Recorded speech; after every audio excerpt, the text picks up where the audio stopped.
Hello friends, welcoming perfect coaching centre. इस channel पे आपका स्वागत है।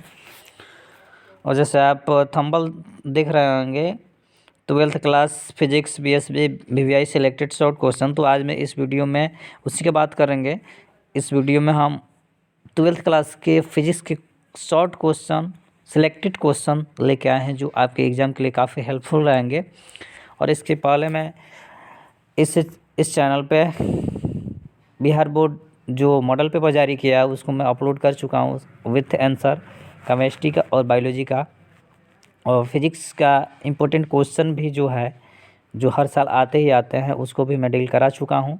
चैनल पे वीडियो अपलोड हो चुका है और उसी सब क्वेश्चन का मैं आंसर यहाँ पे करा रहा हूँ। इस वीडियो में सबका आंसर ही देखेंगे। तो चलिए बिना देरी किए क्लास को शुरू करते हैं।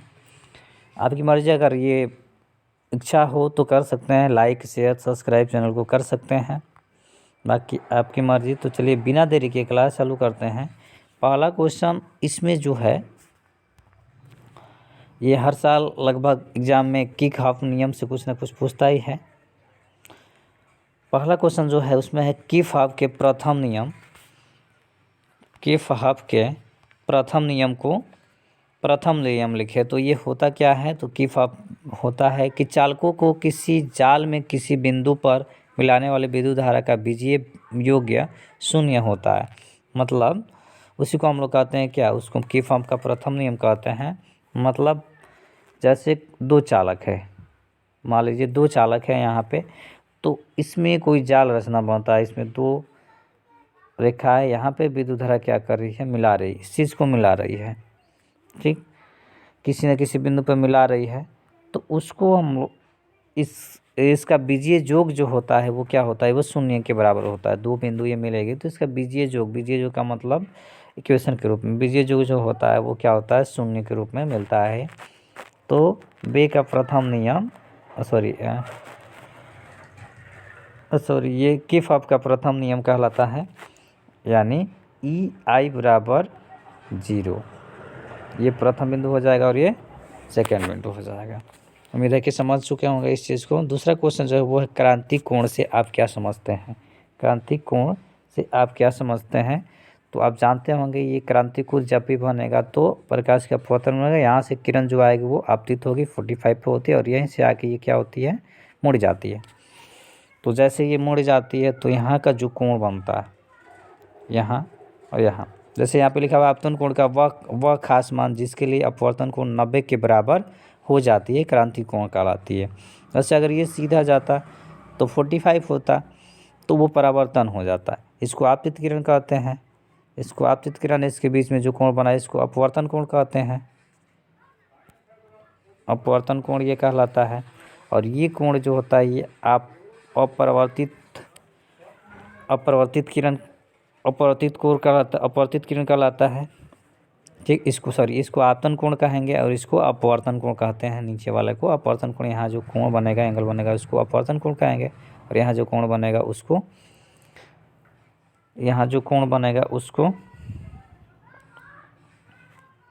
एक मिनट, यहाँ जो कोण बनेगा उसको अपवर्तन कोण कहा जाएगा और इसको आपतन कोण कहा जाएगा। तो आपतन कोण का वह खास मान, यानी इसका वह खास मान जिसके लिए अपवर्तन कोण 90 के बराबर हो जाता है, ये जो होता है वो 90 के बराबर हो जाता है।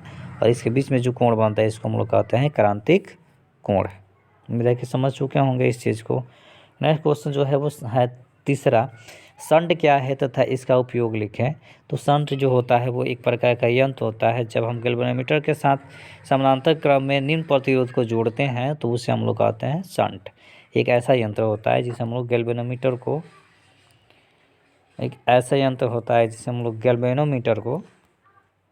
गैल्वेनोमीटर के साथ समानांतर क्रम में निम्न प्रतिरोध को जोड़ते हैं, इसी को शंट कहा जाता है। और इसका उपयोग जो होता है वो क्या होता है, तो दो तरीके से इसका उपयोग होता है। एक तो होता है गैल्वेनोमीटर की कुंडली को जलने से बचने के लिए, और दूसरा होता है गैल्वेनोमीटर को एमीटर में बदलने के लिए।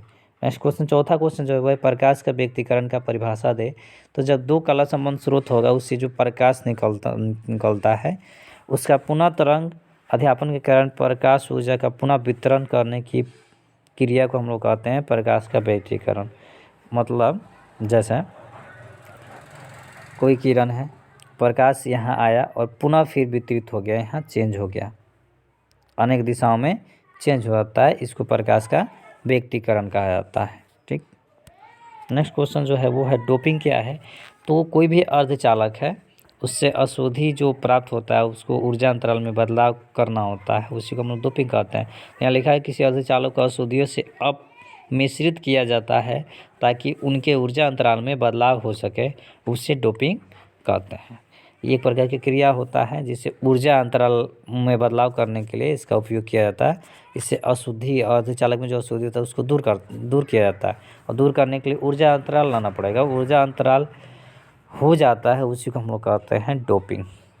क्वेश्चन नंबर 6 जो है वो है गॉस का प्रमेय, काफ़ी इम्पोर्टेंट, वेरी इम्पोर्टेंट है, ये मोस्ट इम्पोर्टेंट है, ये आने की उम्मीद रहती है।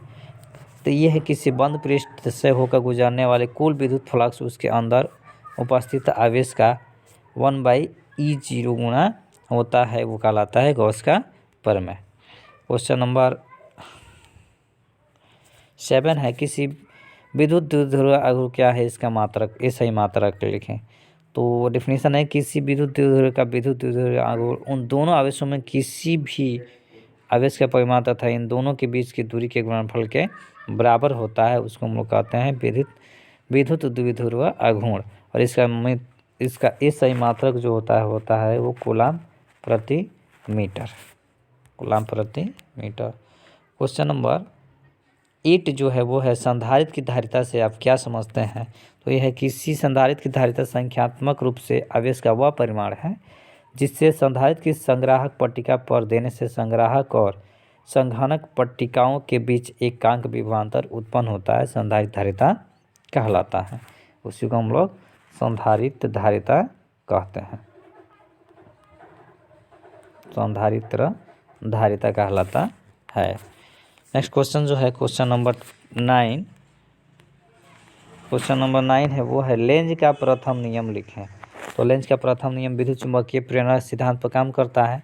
तो विद्युत चुम्बकीय प्रेरण के कारण सभी अवस्थाओं में किसी की परिपथ में प्रेरित धारा की दिशा इस प्रकार होती है कि वह उस कारण ही उसका विरोध करती है जिसके कारण वह प्रेरित धारा स्वयं उत्पन्न करती है। मतलब जिस तरह से लाइसोसोम होता है ठीक उसी तरह से ये होता है, उसी को ये ख़त्म करता है जिसके कारण प्रेरित धारा स्वयं उत्पन्न होता है, उसी को ये दूर करता है।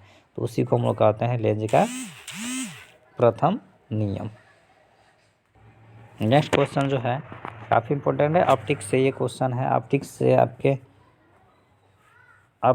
आपके जो क्वेश्चन आते हैं, ऑप्टिक्स से क्वेश्चन जो आएंगे ऑप्टिक्स यानी प्रकाशिक से, वो लगभग 12 नंबर के क्वेश्चन आपके आते हैं। तो इसमें 4 या 5 क्वेश्चन आते हैं। ये क्वेश्चन जो है ऑप्टिक्स से है पूर्ण आंतरिक परावर्तन क्या होता है, तो समझेंगे पूर्ण आंतरिक परावर्तन होता क्या है। जैसे ये देखिए, ये हो गया,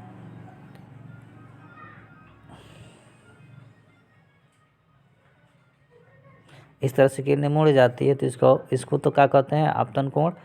ये जो किरण आ रही है इसको आपतित किरण, और यहाँ जो कोण बना है आपतन कोण, यहाँ जो कोण बना है अपवर्तन कोण, इसको अपरिवर्तित किरण कहा जाता है। और ये जो होता है वो क्या होता है, ये अभिलंब होता है।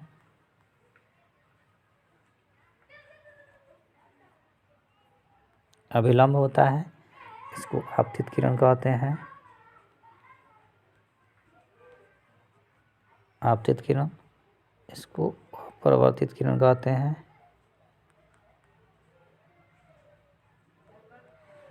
अपरिवर्तित किरण कहते हैं। यहाँ जो कोण बनता है इसको अपवर्तन कोण कहा जाता है।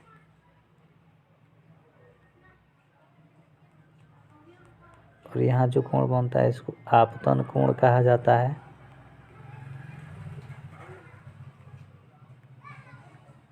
आपतन कोण, समझ गए होंगे। इसका आंसर जो है, इसका आंसर जैसे यहाँ पे लगा, जब आपतन कोण का मान क्रांतिक कोण के मान के बराबर हो जाती है तो आपतित किरण का विरल माध्यम से गमन नहीं कर पाती है। यानी जब ऐसा है, इसमें माध्यम 2 होता है, ऐसे हैं तो ये विरल माध्यम कहलाता है, ये सघन माध्यम कहलाता है। तो इसमें विरल माध्यम में जब गमन नहीं कर पाता, आपतित किरण विरल माध्यम में गमन यानी इसमें गमन नहीं कर पाएगा और तथा सतह से टकरा कर पुनः उसी माध्यम में वापस जैसे इधर आया तो फिर यहीं से टकरा के क्या होगा, वापस चला जाएगा। तो इस क्रिया को हम लोग कहते हैं पूर्ण आंतरिक परावर्तन, यानी अंदर से ही अंदर वो चला जाएगा, उसके नीचे नहीं आता, तो इसको पूर्ण आंतरिक परावर्तन कहा जाता है। नेक्स्ट क्वेश्चन जो है वो लेजर प्रकाश के गुण एवं उपयोग लिखें। नेक्स्ट क्वेश्चन जो है वो है लेजर प्रकाश के गुण एवं उपयोग लिखें। तो लेजर प्रकाश के गुण जो होता है वो निम्नलिखित यहाँ पे दिया है। लेजर प्रकाश एक वर्ण का होता है। लेजर लाइट, इसको भोजपुरी भाषा में लेजर लाइट कहते हैं। काफ़ी दूर तक फोकसित होता है, ऐसे कुछ रहता है, आगे का सीना जो होता है पतला होता है और काफ़ी दूर तक इससे हम क्या कर सकते हैं, इस सीधी रेखा में एकदम जाता है लेजर लाइट और निकला में। तो लेजर प्रकाश जो होता है एक वर्ण का होता है, ठीक। दूसरा होता है यह अति काला संबंध होता है, यह अति दिशात्मक होता है। दिशा इसका जो होगा वो अति का मतलब ज़्यादा होगा। और लेजर प्रकाश ये होता है, इसका गुण हो चुका है। अब इसका उपयोग जो होता है हीरे में छोटे छिद्र करने के लिए होता है, फिर चिकित्सा विज्ञान में होता है। नेक्स्ट क्वेश्चन जो है वो है विद्युत फ्लक्स क्या है, इसका सही मात्रक लिखें। तो विद्युत फ्लक्स जो होता है कोई भी विद्युतीय क्षेत्र होगा, उसमें किसी सतह से गुजरने वाले विद्युतीय पल रेखा की संख्या जो होता है वो विद्युत फ्लक्स कहलाता है। अब इसका सही मात्रक जो होता है वो न्यूटन मीटर प्रति सेकंड होता है, प्रति कूलाम होता है। क्वेश्चन नंबर 13 जो है वो है फ्लेमिंग का वाम हस्त नियम लिखें। तो फ्लेमिंग का वाम हस्त नियम, इस नियम के अनुसार अपने बाएं हाथ, फ्लेमिंग जो है वो 3 उंगली लिए थे बाएं हाथ का, उसमें तीनों एक दूसरे पे लंबवत होता है। तो उसमें अंगूठा जो होता है वो चुंबकीय दिशा, तर्जनी जो होता है चुंबकीय क्षेत्र तथा मध्यमा जो होता है चुंबकीय धारा की दिशा को दिखाता है। क्वेश्चन नंबर 14 है लॉरेंज बल क्या है। तो यह है जब कोई आवेशित कण ऐसे क्षेत्र में गति कर रहा है जहां विद्युतीय क्षेत्र दोनों उपस्थित हो तो आवेशित कण पर क्रियाशील बल लॉरेंज बल कहलाता है। मतलब कोई भी आवेशित कण है वहाँ पे 2 क्षेत्र होगा, विद्युत क्षेत्र भी 2 होगा, तो दोनों में जो कण उपस्थित होते हैं जैसे अल्फा हो गया या बीटा हो गया या गामा हो गया या प्लस धन आवेश हो गया या ऋण आवेश हो गया, तो इसमें से कोई भी आवेशित कण जो शामिल रहते हैं, जो क्रियाशील रहते हैं, एक्टिव रहते हैं, उसको लॉरेंज बल कहा जाता है। नेक्स्ट क्वेश्चन जो है वो है मॉड्यूलन क्या है। तो मॉड्यूलन जो है वो निम्न आवृत्ति के संकेतों को उच्च आवृत्ति वाले संकेत पर आरोपित करने की क्रिया मॉड्यूलन कहलाती है। मतलब फ्रिक्वेंसी जो होता है किसी की कम होती है किसी की ज़्यादा होती है, तो निम्न संकेत को देखने के लिए उच्च आवृत्ति को हम लोग निम्न संकेत में क्या करते हैं, निम्न आवृत्ति को उच्च आवृत्ति में चेंज करते हैं, बदलते हैं और आरोपित करते हैं, उस क्रिया को कहा जाता है मॉड्यूलन। नेक्स्ट क्वेश्चन जो है वो है एक्स किरण के 2 उपयोग लिखें। एक्स किरण के 2 उपयोग लिखें, काफ़ी इंपॉर्टेंट क्वेश्चन है, आया हुआ क्वेश्चन है। एक्स किरण के 2 गुण लिखें। तो एक्स किरण वेग प्रकाश के वेग के बराबर होता है और एक्स किरण विद्युतीय क्षेत्र तथा चुंबकीय क्षेत्र में विद्युत नहीं होता है, इसके ये गुण हैं। नेक्स्ट क्वेश्चन जो है क्वेश्चन नंबर 17 सूर्योदय और सूर्यास्त के समय सूर्य लाल क्यों दिखाई देता है। ये ऑप्टिक्स से फिर क्वेश्चन आया, क्योंकि होता क्या है बैजाहपिनल आप याद रखेंगे, जब परकिरण होता है तो भीबग्योर होता है, भीबग्योर बाण विक्षेपण जब होता है तो ये भीबग्योर होता है। तो इसमें सबसे ज़्यादा इसका तरंग रेड जो होता है ना, इसका तरंगदैर्घ्य लाल रंग से कम होता है, तरंगदैर्घ्य लाल रंग का तरंगदैर्घ्य, और सबसे ज़्यादा बैगनी वायलेट का होता है सबसे कम। तो होता क्या है इसमें, तो भीबग्योर से इसको याद रखेंगे, वायलेट बैगनी जामुनी, भीबग्योर से इसको याद रखेंगे, हिंदी में बैजाहपिनला कहा जाता है। तो क्योंकि लाल रंग जो होता है ना, इसका प्रक्रिया नीचे लाल रंग से कम होता है, नीले रंग से कम होता है, तथा लाल रंग का तरंगदैर्घ्य जो होता है नीले रंग से अधिक होता है।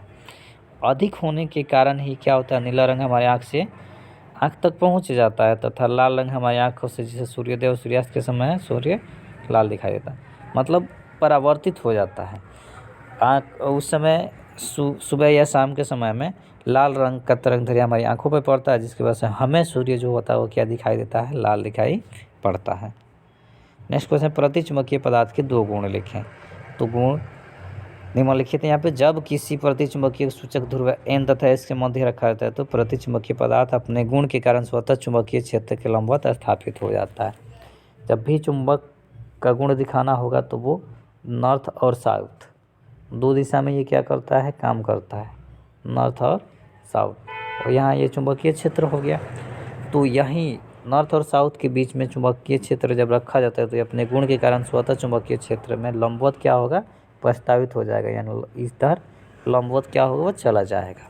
दूसरा होता है, जब एक प्रतिचुंबकीय पदार्थ के घोल कि नली में भर के इसके एक सिरे को चुंबकीय क्षेत्र में अर्पित किया तो उसका तल गिर जाता है। यदि यहाँ कोई बोतल हो गया, इसमें किसी चीज़ को भरा जाए तो यहाँ से ये तल इसका जो होगा वो क्या हो जाएगा, नीचे की तरफ गिर जाता है।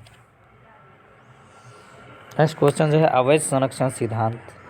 आवेश संरक्षण का सिद्धांत है, तो इसको बेंजामिन फ्रैंकलिन जो थे, बेंजामिन फ्रैंकलिन वैज्ञानिक जो थे, बेंजामिन क्वेश्चन भी पूछ देता है, बेंजामिन फ्रैंकलिन के वैज्ञानिक जो थे, बेंजामिन फ्रैंकलिन वैज्ञानिक जो थे ये इस सिद्धांत का खोज किए थे और इसमें ये बताए थे कि ऊर्जा को न तो बनाया जा सकता है न ही नाश किया जा सकता है, न बनाया जा सकता है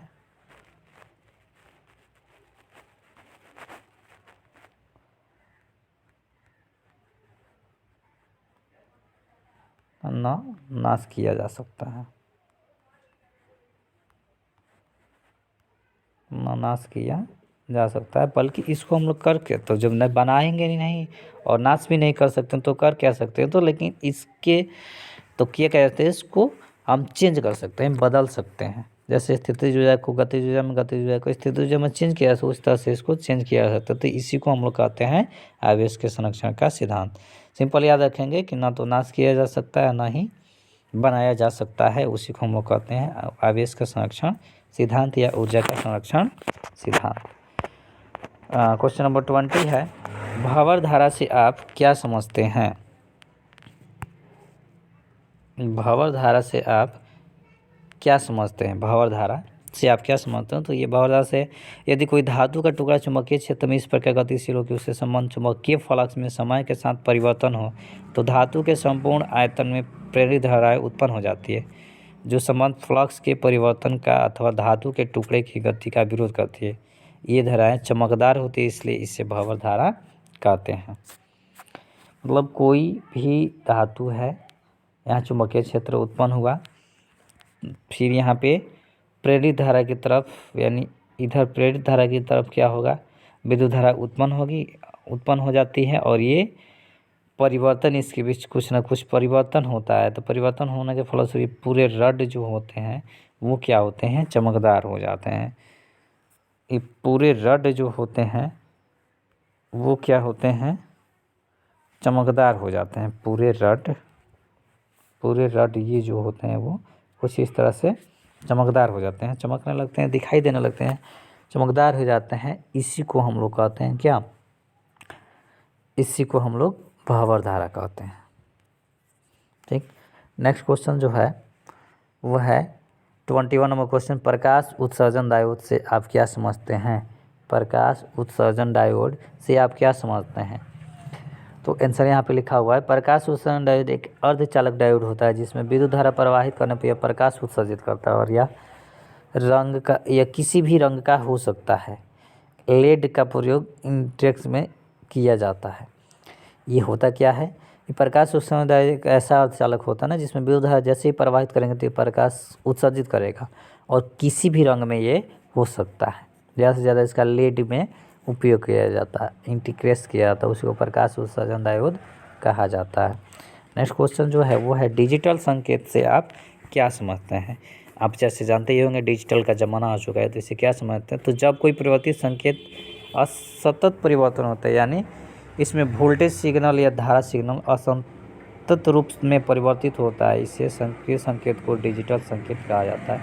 मतलब क्या हुआ कि इसमें वोल्टेज के द्वारा, सिग्नल द्वारा क्या होता है, असतत रूप से परिवर्तित हो जाता है, परिवर्तन हो जाता है सूचना का। उसी को हम लोग अंकीय संकेत या डिजिटल संकेत कहते हैं।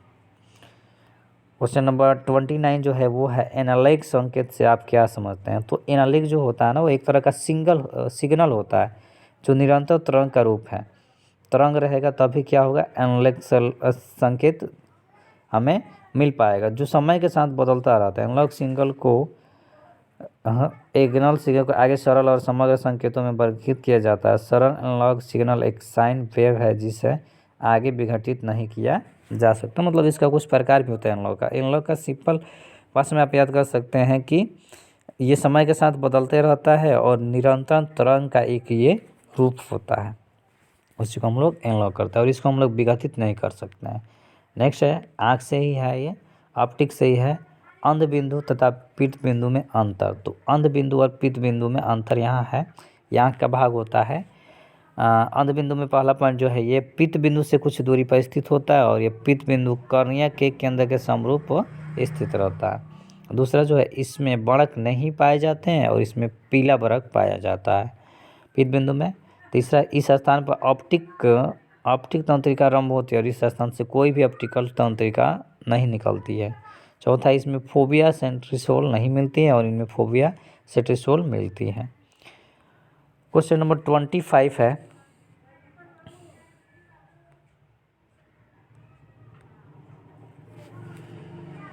क्वेश्चन नंबर फ्रिंज की चौड़ाई ज्ञात करें। तो दो क्रमागत दीप्त या अदीप्त फ्रिंजों के बीच की दूरी फ्रिंज की चौड़ाई कहलाती है, जो 1d/d के बराबर होता है। इसे बीटा से सूचित किया जाता है। तो बीटा बराबर जो होगा वो होता है बीटा बराबर लैम्डा डी बटे छोटा डी, ये होता है। क्वेश्चन नंबर 26 है, ध्रुवण क्या है। तो ध्रुवण जब किसी विद्युतरोधी पदार्थ की एक समान के अस्थायी रखा जाता है तो धन आवेश क्षेत्र की दिशा में तथा ऋण आवेश के क्षेत्र की विपरीत दिशा में विस्थापित होते हैं या दूसरे से विपरीत दिशा विस्थापित हो आवेश हम ध्रुव की रचना करते हैं। इस घटना को हम लोग ध्रुवण करते हैं। मतलब कोई दिशा है, ये प्लस धन आवेश हो गया, ये ऋण आवेश हो गया। तो जैसे ही यहाँ पे विद्युतरोधी पदार्थ रखते हैं तो इसकी दिशा में होता क्या है, इसको E0 कर देते हैं, चुंबकीय क्षेत्र है। इसकी दिशा में क्या होता है, आवेश के कारण विस्थापित हो जाता है। मतलब प्लस वाला का दिशा माइनस की तरफ और माइनस वाले का दिशा जो होता है वो प्लस की तरफ। आवेश भी चेंज होते हैं और दिशा भी एक दूसरे के द्विध्रुव रचना करते हैं। जैसे एक बार आ रहा है, जैसे एक बार जा रहा है, तो द्विध्रुव रचना करते हैं। इसी घटना को हम लोग कहते हैं क्या, ध्रुवण।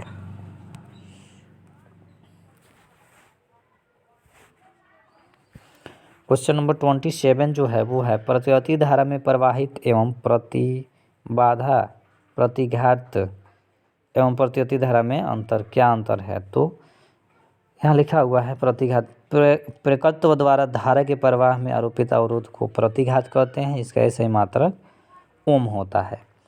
प्रतिबाधा जो है LCR परिपथ द्वारा प्रतिवर्ती धारा के प्रवाह में लगाया गया कुल प्रभावी अवरोध प्रतिबाधा कहलाता है। तो उम्मीद है ये समझ चुके होंगे। क्वेश्चन नंबर 28 देखते हैं, समानांतर प्लेट की संधारित्र में दूसरे प्लेट का क्या कार्य करता है। समानांतर प्लेट जो होता है उसमें संधारित्र में दूसरे प्लेट का काम क्या रहता है। तो वो रहता है, किसी संधारित्र में दो प्लेट होते हैं, दूसरी प्लेट को पहली प्लेट के नज़दीक रखने पर, जैसे कुछ ऐसे प्लेट होता है, तो पहले को दूसरे के करीब रखने पर, ये प्लेट हो चुके, पहले को दूसरे के करीब रखने पर ये क्या करती है, पहले नज़दीक रखने में पहली प्लेट को कम कर देती है। जैसे नज़दीक रखेंगे तो ये इसको कम कर देगी, दूसरी प्लेट को भूघृत कर दिया जाए तो उसी पर अधिक आवेश संचित हो जाता है। अतः तो दूसरे को हम फिर यहाँ अगर नीचे लाते हैं, इसको अगर कम करते हैं, पहला ये हो गया प्लेट, और जैसे दूसरा ये ज़्यादा था तो ज़्यादा था, इसको जैसे हम इस कम किए जैसे ही कम किए तो यहाँ पे आवेश जो होता है ना, वो इलेक्ट्रॉन, वो क्या होता है, संचित हो जाता है। इसी को हम लोग कहते हैं, इसलिए इसका काम होता है आवेश को संचित करना, यानी समांतर प्लेट में दूसरा प्लेट जो होता है उसका काम होता है आवेश को संचालित करना, संचरित करना। नेक्स्ट है 29 क्वेश्चन नंबर, पॉलीराइड क्या है? तो चयनात्मक शोषण द्वारा समतल ध्रुवित प्रकाश क्रिस्टल में देती है, उसे पॉलीराइड कहते हैं। क्वेश्चन नंबर 30, प्रकाश का प्रकीर्णन क्या है? तो समझ लेंगे इसको। प्रकाश का प्रकीर्णन ऑप्टिक्स से क्वेश्चन जो है वो है, प्रकाश का प्रकीर्णन क्या है? तो जब सूर्य का प्रकाश धूल कण धरती तथा वायु पर पड़ता है तो उन पर पड़ने वाले प्रकाश की किरण ऊर्जा अवशोषित कर ऊर्जा को चारों तरफ विस्तृत कर देती है। ये सूर्य हो गया। यहाँ से जो प्रकाश पड़ता है वो क्या होता है, चारों तरफ इस तरह से धूलकण वगैरह जो भी चीज़ रहते हैं, वायु जो भी चीज़ रहते हैं वो मिल जाते हैं, प्रकाश को विक्षेपित कर देते हैं इस तरह से कुछ अलग अलग दिशा में, यानी चारों दिशाओं में उसको फैला देते हैं। इस चीज़ को हम लोग प्रकाश का प्रकीर्णन कहते हैं।